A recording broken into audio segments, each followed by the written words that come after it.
السلام علیکم۔ آج پیر ہے فروری کی 27 تاریخ۔ پاکستان میں سر شام کے 7، بھارت میں 7:30، اور یہاں ہمارے اسٹوڈیوز کی گھڑیوں میں صبح کے 9 بج رہے ہیں۔ وائس آف امریکہ واشنگٹن کی اردو سروس سے میں ہوں خالد حمید، خبروں کے ایک بلیٹن کے ساتھ۔ اٹلی کے ساحل کے قریب تارکین وطن کی کشتی ڈوبنے سے پاکستانی شہریوں سمیت 60 سے زائد افراد ہلاک ہو گئے ہیں۔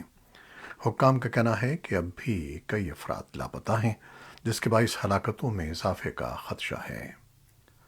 وزیر اعظم پاکستان شہباز شریف نے کہا ہے کہ انہیں 2 درجن سے زائد پاکستانیوں کے ڈوبنے کی اطلاع پر تشویش ہے۔ اقوام متحدہ کی مہاجرین سے متعلق ایجنسی کا کہنا ہے کہ ہلاکتوں کی تعداد 100 کے قریب ہو سکتی ہے، جبکہ 80 افراد کو بچا لیا گیا ہے، جن میں سے بعض تیر کر ساحل تک پہنچنے میں کامیاب ہو گئے۔ ایجنسی کا کہنا ہے کہ کشتی میں افغانستان، پاکستان اور صومالیہ سے تعلق رکھنے والے تارکین وطن سوار تھے۔ اٹلی کے سرکاری میڈیا کے مطابق حکام نے ایک شخص سے پوچھ گچھ بھی کی ہے، جس کے بارے میں کہا جا رہا ہے کہ وہ ان افراد کو یورپ پہنچانے کی کوشش کر رہا تھا۔ پاکستان کے افغانستان سے ملحقہ قبائلی ضلع شمالی وزیرستان میں سیکیورٹی فورسز اور مبینہ عسکریت پسندوں کے درمیان جھڑپ میں مجموعی طور پر 4 افراد ہلاک ہو گئے ہیں۔ اس جھڑپ میں حکام نے 2 مبینہ عسکریت پسندوں کو گرفتار کرنے کا دعویٰ بھی کیا ہے۔ فوج کے شعبہ تعلقات عامہ نے سوموار کو جاری کردہ بیان میں کہا ہے کہ یہ جھڑپ اتوار کے روز شمالی وزیرستان کے علاقے اسپن بام میں ہوئی اور سیکیورٹی فورسز نے عسکریت پسندوں کو بھاگنے پر مجبور کر دیا۔ جھڑپ میں 2 عسکریت پسندوں کو ہلاک جبکہ 2 کو گرفتار کر لیا گیا۔ بیان میں 2 سیکیورٹی اہلکاروں کی ہلاکت کی بھی تصدیق کی گئی ہے۔ ابھی تک اس جھڑپ کے بارے میں کسی گروپ یا دیگر مبینہ عسکریت پسندوں کے کسی گروہ میں شامل فرد نے کسی قسم کا بیان جاری نہیں کیا ہے، اور نہ کسی فرد یا گروہ نے ذمہ داری قبول کرنے کا دعویٰ کیا ہے۔ پاک فوج کے سابق لیفٹیننٹ جنرل امجد شعیب کو اداروں اور حکومت کے خلاف عوام کو اکسانے کے مقدمے میں 3 روزہ جسمانی ریمانڈ پر پولیس کے حوالے کر دیا گیا ہے۔ اسلام آباد پولیس نے امجد شعیب کو اتوار اور پیر کی درمیانی شب ان کی رہائش گاہ سے حراست میں لیا تھا، جن کے خلاف مجسٹریٹ اویس خان کی مدیت میں مقدمہ درج کیا گیا ہے۔ پولیس نے پیر کے صبح انہیں اسلام آباد کے جوڈیشل مجسٹریٹ عباس شاہ کی عدالت میں پیش کیا، جہاں دوران سماعت سرکاری وکیل عدنان احمد نے امجد شعیب کے خلاف درج مقدمے کا متن پڑھ کر سنایا۔ سرکاری وکیل کے مطابق امجد شعیب نے نجی ٹی وی کے پروگرام، جس میں وہ مہمان تھے، حکومت، حزب اختلاف اور سرکاری ملازمین کے درمیان نفرت پھیلانے کی کوشش کی۔ ایران نے تہران میں افغانستان کے سفارت خانے کا اختیار طالبان حکومت کے حوالے کر دیا ہے۔ تہران کے سفارت خانے میں کام کرنے والے افغان سفارتکاروں نے وائس آف امریکہ کو بتایا ہے کہ انہوں نے سفارت خانے کی چابی ایرانی وزارت خارجہ کے حوالے کی ہے، جبکہ ایرانی حکومت کے اس اقدام کے خلاف احتجاج کیا جا رہا ہے۔ سوشل میڈیا استعمال کرنے والے طالبان مخالف قومی مزاحمتی محاذ سمیت افغان افراد کی ایک بڑی تعداد نے ایران کے اس اقدام کو تنقید کا نشانہ بنایا ہے، اور بعض نے اس اقدام کو طالبان کی حکومت کو تسلیم کرنا قرار دیا ہے۔ کابل میں ایرانی سفارت خانے نے اس تنقید کے جواب میں کہا ہے کہ سفارت خانے کی حوالگی افغانستان کا داخلی مسئلہ ہے اور ایران اس معاملے میں ملوث نہیں ہے۔ طالبان اسی طرح ماسکو، بیجنگ اور اسلام آباد میں افغانستان کے سفارت خانے چلا رہے ہیں۔ اطلاعات کے مطابق ترکی نے بھی افغانستان کا سفارت خانہ طالبان کے حوالے کرنے پر رضامندی ظاہر کی ہے۔ اقوام متحدہ کے انسانی حقوق کے دفتر اوچا نے ایک ٹویٹ میں کہا ہے کہ دہائیوں کی جنگ کی وجہ سے افغانستان دنیا میں دھماکہ خیز مواد کی آلودگی بلند ترین سطح پر پہنچ گئی ہے۔ سن 2023 میں مطالبہ کیا گیا تھا کہ دھماکہ خیز مواد کو ٹھکانے لگانے، بارودی سرنگوں کی صفائی، رسک ایجوکیشن اور سروائیور سپورٹ کے لیے تقریباً $1.80 کروڑ کی ضرورت ہے تاکہ 49 لاکھ ضرورت مند افراد میں سے 14 لاکھ کی مدد کی جا سکے۔ دنیا کے معاشی طور پر مضبوط اور ترقی یافتہ اور ترقی پذیر 20 ملکوں کے گروپ G20 کے وزرائے خزانہ اور مرکزی بینکوں کے سربراہوں کا اجلاس ہفتے کو ریاست کرناٹک کے شہر بنگلور میں ختم ہو گیا، لیکن اس میں روس اور یوکرین کے مسئلے پر کوئی اتفاقی رائے قائم نہیں ہو سکا، جس کی وجہ سے اجلاس کے اختتام پر کوئی اعلامیہ جاری نہیں ہوا۔ البتہ بھارت کی جانب سے، جو کہ گروپ 20 کی صدارت کر رہا ہے، summary and out come document جاری کیا گیا۔ اجلاس کے دوران جہاں بیشتر ملکوں نے یوکرین پر حملہ کرنے کی وجہ سے روس کی مذمت کی، وہیں روس اور چین نے کسی مشترکہ بیان پر دستخط کرنے سے انکار کر دیا۔ میڈیا رپورٹس کے مطابق بھارت یوکرین کے جنگ کے مسئلے پر تبادلہ خیال سے بچنا چاہتا تھا، لیکن مغربی ملکوں کا اصرار تھا کہ جنگ کی مذمت کی جانی چاہیے۔ جاری کیے جانے والے بیان میں 2 روزہ کارروائی کا ذکر کیا گیا اور اختلاف رائے کا حوالہ دیا گیا۔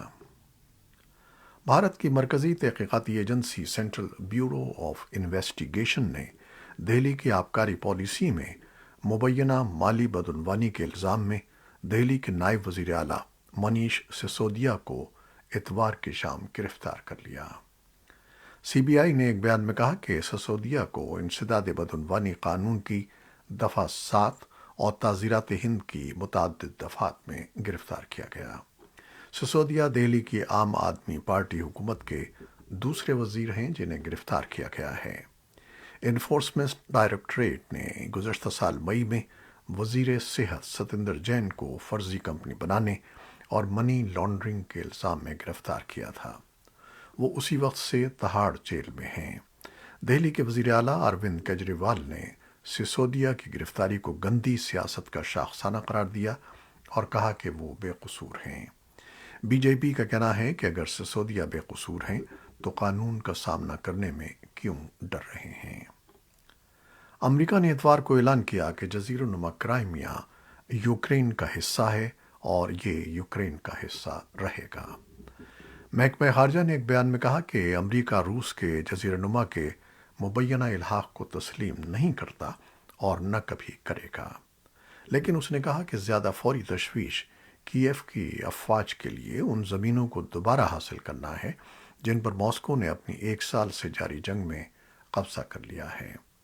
یہ تبصرہ روس کے اس علاقے کو غیر قانونی طور پر ضم کرنے کی 9ویں سالگرہ کے موقع پر آیا ہے۔ اسی دوران صدر جو بائیڈن کے قومی سلامتی کے مشیر جیک سلیون نے NBC کے پروگرام میٹ دی پریس کو بتایا کہ یہ یوکرین پر منحصر ہے کہ وہ فیصلہ کرے کہ اس کے نزدیک فتح یا قابل قبول سفارتی نتیجہ کیا ہے۔ امریکہ یہ فیصلہ نہیں کر سکتا۔ انہوں نے کہا کہ امریکہ کے لیے یہ اہم ہے کہ وہ میدان جنگ میں یوکرین کی حمایت کرے تاکہ وہ فتح حاصل کر سکے۔ یوکرین کے صدر ولادیمیر زیلنسکی نے گزشتہ سال کہا تھا کہ کرائمیا یوکرین کا حصہ ہے اور ہم اسے کبھی نہیں چھوڑیں گے۔ یوکرین اور پورے آزاد یورپ کے خلاف یہ روسی جنگ کرائمیا سے شروع ہوئی تھی اور اسے کرائمیا کی آزادی پر ہی ختم ہونا چاہیے۔ CIA کے ڈائریکٹر ولیم برنز نے CBS کے فیس دی نیشن کو بتایا کہ روسی صدر ولادیمیر پوٹن اپنی فوج کی صلاحیت پر بہت زیادہ پر اعتماد ہیں۔ برنز نے کہا کہ وہ روس کو ہونے والے جانی نقصان، حکمت عملی کی کوتاہیوں اور ساکھ کو پہنچنے والے نقصان کے باوجود جنگ جاری رکھنے کے لیے پوٹن کو کافی پرعزم سمجھتے ہیں۔ برنز نے کہا کہ چین کے لیے روس کو مسلح کرنے میں مدد کرنا بہت خطرناک اور غیر دانشمندانہ اقدام ہوگا۔ انہوں نے مزید کہا کہ اس طرح کے اقدام سے ہمارے ساتھ ان کے تعلقات مزید کشیدہ ہو سکتے ہیں، اس لیے مجھے امید ہے کہ وہ ایسا نہیں کریں گے۔ امریکی وزیر خارجہ اینٹنی بلنکن نے ایک ہفتے قبل بیجنگ کو خبردار کیا تھا کہ اگر اس نے روسی افواج کو مسلح کرنے میں مدد کی تو اس کے نتائج ہوں گے۔ دوسری طرف جنگی محاذ پر برطانوی وزارت دفاع کے مطابق ایک ایلیٹ روسی انفینٹری فورس کو یوکرین کو کافی نقصان پہنچا ہے۔ وزارت دفاع نے ایک انٹیلیجنس اطلاع میں کہا کہ ڈونیٹسک علاقے کے وحلدار سیکشن کی تصویروں میں روسی گاڑیوں کو پہنچنے والا نقصان نظر آ رہا ہے، اور یہ گاڑیاں ممکنہ طور پر روس کی 155ویں نیول انفینٹری بریگیڈ ہیں۔ وزارت نے کہا کہ انفینٹری کو جنگ میں کچھ مشکل ترین ٹیکٹیکل مشنز کا کام سونپا گیا تھا اور اس نے بہت زیادہ جانی نقصان اٹھایا ہے۔ یورپی یونین نے ہفتے کے روز بتایا کہ یوکرین پر روس کے حملے کے خلاف روس پر نئی پابندیاں عائد کرنے پر اتفاق کیا گیا ہے۔ یورپی یونین کے صدر دفتر نے ایک بیان میں کہا کہ یہ پابندیاں فوجی اور سیاسی فیصلہ سازوں، روسی فوجی صنعت میں معاونت کرنے والی کمپنیوں اور ویگنر گروپ کے کمانڈروں پر لگائی گئی ہیں۔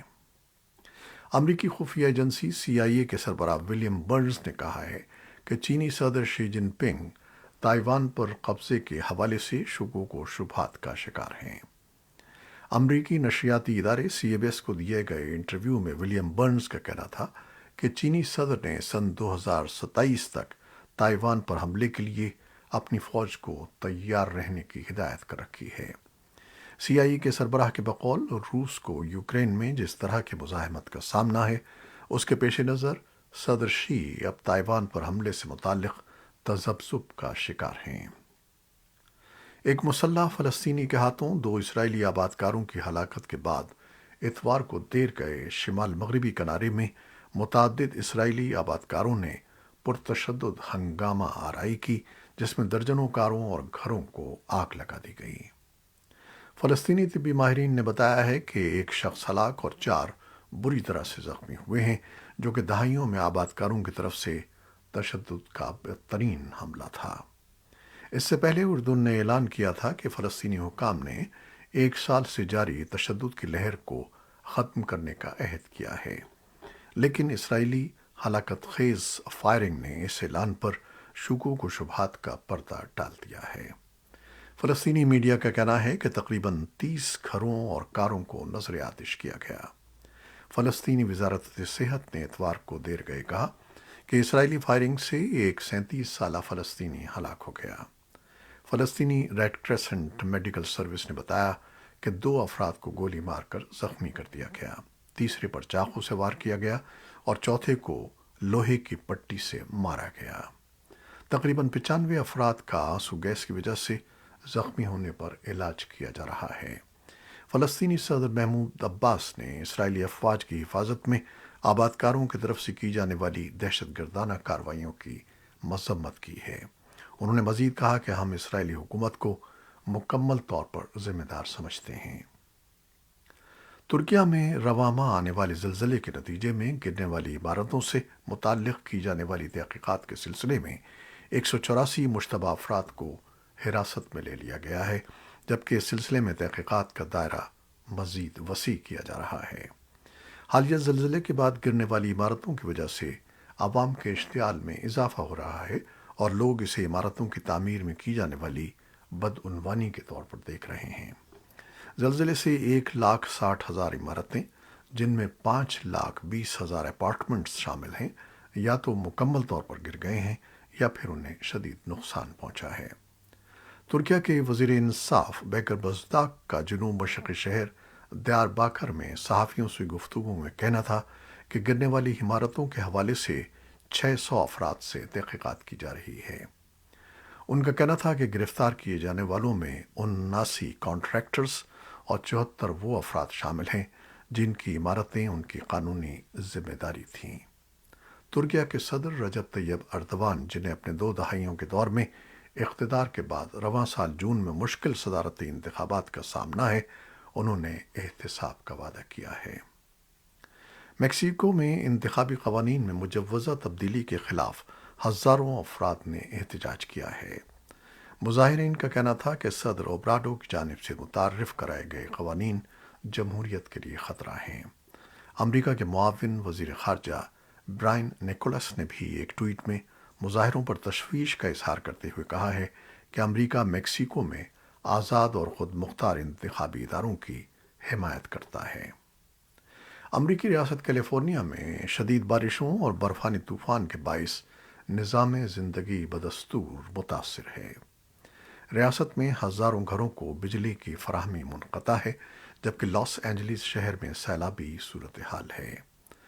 دوسری جانب ریاست میشیگن میں بھی برفانی طوفان کے بعد بحالی کا کام جاری ہے۔ ریاست میں 1,65,000 گھر اور دفاتر 4 دن سے بجلی سے محروم ہیں۔ یہ تھی وہ خبریں جو فیس بک لائیو پر ہم نے آپ کے لیے پیش کی۔ ہماری ویب سائٹ، یوٹیوب اور پوڈ کاسٹ پر یہ بلیٹن آپ کے لیے پوسٹ کر دیا جاتا ہے۔ آپ ہمارے بلیٹن کو شیئر کرتے ہیں اور اپنے کمنٹس میں اپنی محبتوں کا اظہار کرتے ہیں، جس کے لیے ہم آپ کے بےحد ممنون ہیں۔ اپنی ان محبتوں کو جاری رکھیے گا۔ نیوز ایڈیٹر بہجت جیلانی کے ساتھ خالد حمید کو اب اجازت دیجیے گا۔ اللہ حافظ۔